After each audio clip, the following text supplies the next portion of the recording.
While the media was celebrating the wonderful democratic revolution by the youths of Egypt, I said, wait, can we just be careful here? We don't know who these people are. It never ends with the people it starts in revolution.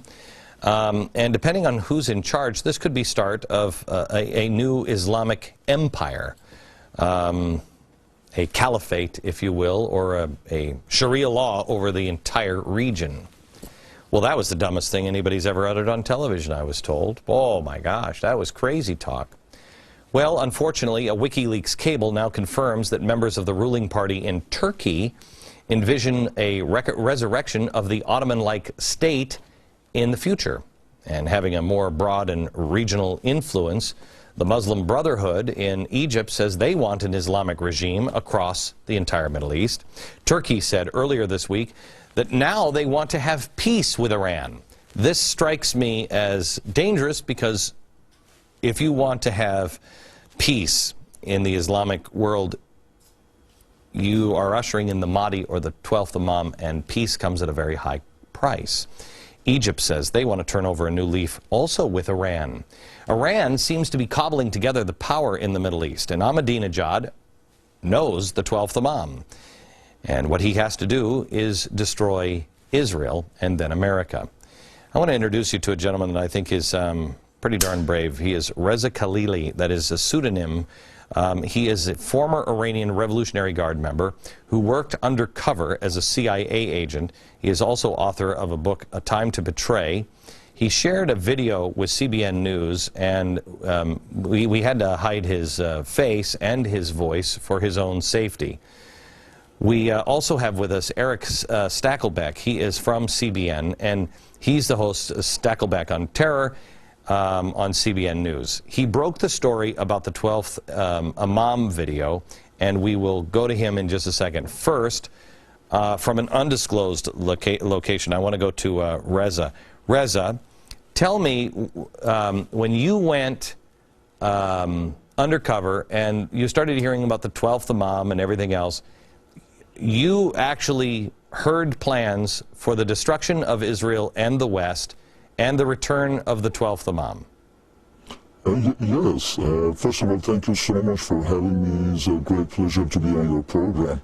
Ever since I started to spy on the Islamic government, I reported on their activities, their terrorist expansion, their collaboration with all the terrorist groups around the world, and their intention to ultimately destroy Israel, because that's a key element. It's a mandate, but by century-old hadiths, to take place so the Mahdi would return. So I would state here that they are committed to this ideology, and just because many in the West cannot understand it, it doesn't mean that it's real. And these are the same people who are pursuing the nuclear bomb. And I assure you that they intend to attack Israel, destroy Israel, and they're looking for the glorification of Allah worldwide. And this documentary is the blueprint of their ideology. And they had no intention for this to go public. I was alerted by my contacts in the Revolutionary Guard several months ago that the project was approved by the Iranian President Mahmoud Ahmadinejad and Iranian Supreme Leader Ali Khamenei, produced by the Basij militias to be distributed throughout the Middle East, incite more uprising, overthrow US-backed governments, call for unification of Arabs, promising the destruction of Israel is imminent, and therefore the imminent coming of Imam Mahdi. Now this is all because we have an administration that is inept, weak, and confused, and they can sense this, and they've become emboldened and excited by the events in the Middle East. All right. Let me go to Eric, because what he brought out was this videotape. Explain what this videotape is. Glenn, basically what this video does is it gives us a window into the mind of the Iranian regime, the twisted mind of the Iranian regime. It was made in conjunction with the office of Mahmoud Ahmadinejad himself. Okay. This tape has the stamp of the Iranian regime. Okay. And what it does is it takes us through the uprisings in the Middle East. Egypt, Yemen, Saudi Arabia. All of these are seen as divine signals from Allah by the Iranian regime that the end is near, and the Iranian regime identifies itself in this video as, quote, the great power from the East, as foretold in Islamic scriptures, that will usher in the return of the Mahdi. And Glenn, an important point here, this video identifies Mahmoud Ahmadinejad as, quote, the commander-in-chief who will lead the armies of Islam to victory and conquer Jerusalem before the Mahdi returns. Jerusalem must be conquered in Islamic hands before the Mahdi emerges. All right. Now, America, the reason why I'm taking you through this is I think, I mean, for instance, George Soros is an atheist. That's fine. I have friends that are atheists, and that's totally fine. But if you're an atheist, you don't understand the mind of someone who is deeply religious. And many of the left who are atheists, they consider Christians as dangerous as those who are killing homosexuals and anybody who breaks Sharia law. They put them in the same category. And yet, for some reason, they seem to dismiss Mahmoud Ahmadinejad. Now, that's crazy. He would never believe that. Well, he does.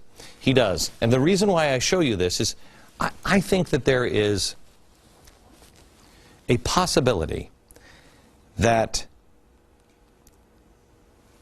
those on the left here in America are using people they think are just ridiculous and to create the instability to change the world.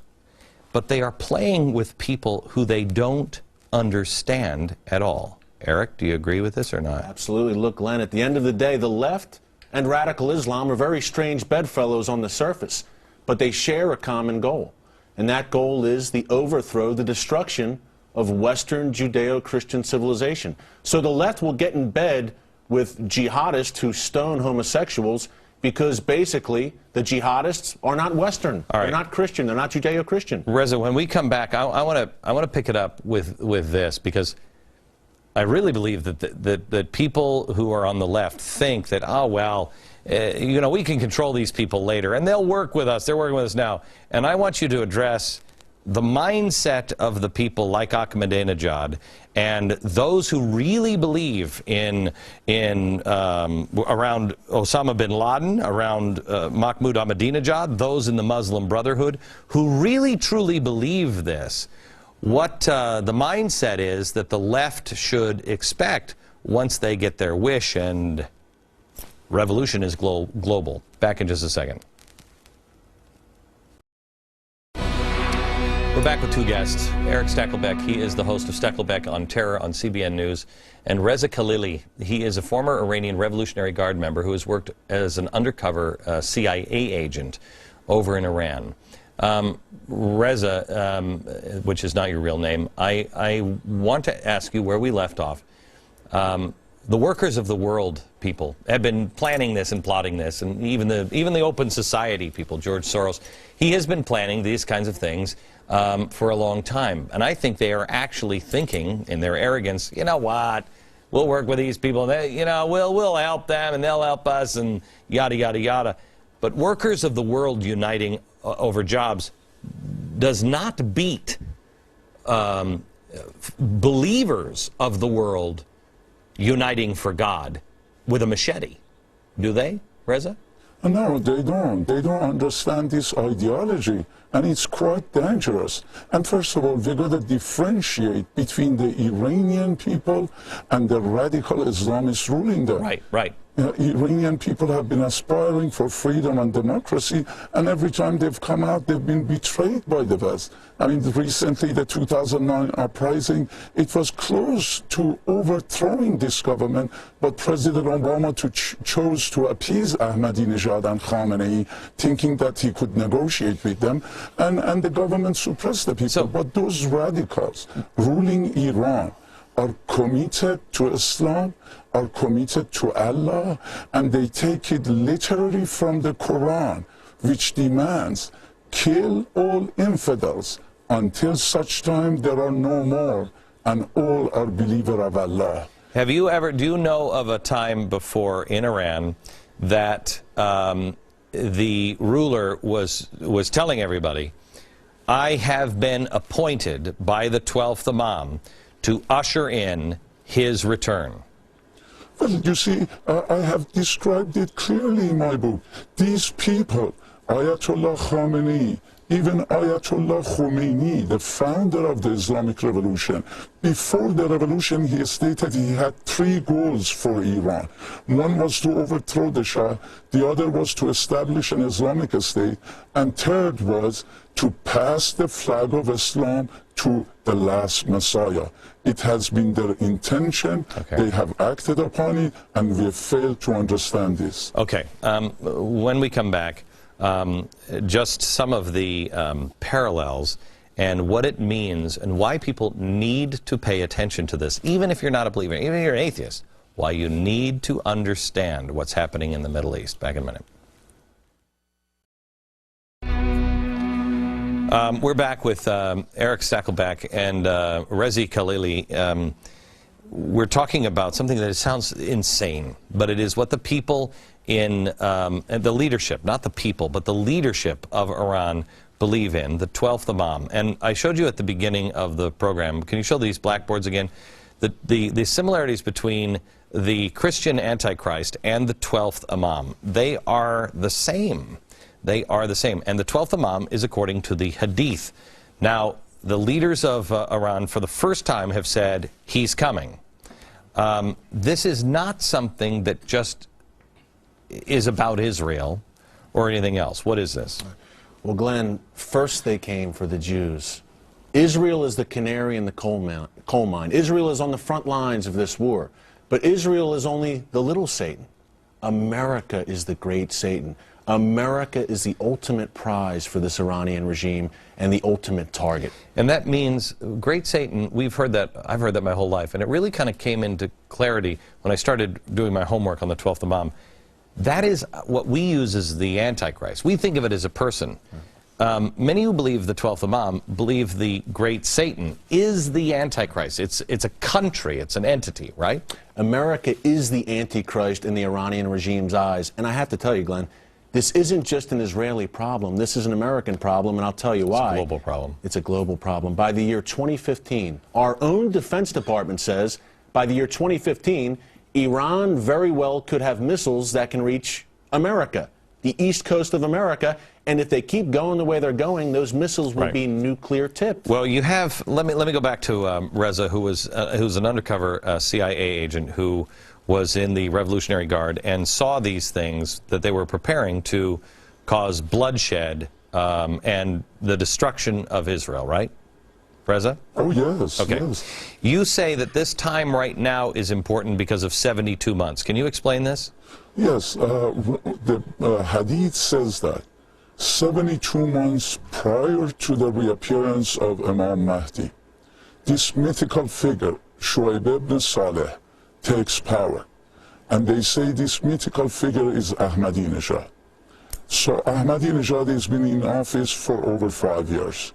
That gives us a year timeline. They're clearly telling us that within a year, they're going to create the circumstances needed for the Imam Mahdi to come. And you've got to understand this. They've got over 1,000 ballistic missiles right now. Okay, this is what you have to understand, America, that these people are serious. Even if you don't believe it, they do.